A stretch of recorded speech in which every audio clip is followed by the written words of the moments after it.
Comilla polytechnic institute এই প্রতিষ্ঠানটি কুমিল্লা শহরের কোটবাড়ি এলাকায় অবস্থিত। আজকে আমরা এই প্রতিষ্ঠানের ভিতরের দিকটা ঘুরে দেখব। ক্যাম্পাসটা মোটামুটি অনেক বড় এবং প্রত্যেকটা ডিপার্টমেন্ট আলাদা আলাদাভাবে সাজানো।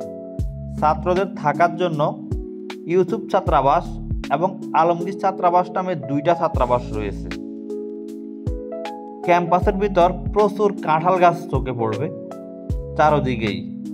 ক্যাম্পাসের ভিতরের দিকটা সম্পূর্ণ পরিপাটি, যেদিকেই তাকাবেন সবুজ গাছপালায় আচ্ছাদিত। তো এখানে ছাত্রীদের জন্য কিন্তু আবাসিক হল রয়েছে, আর দেওয়ালগুলোতে অনেক ধরনের নীতিবাক্য লেখা রয়েছে। কুমিল্লা শহরে আসলে এই পলিটেকনিক ইনস্টিটিউটটা চাইলে ঘুরে দেখতে পারেন।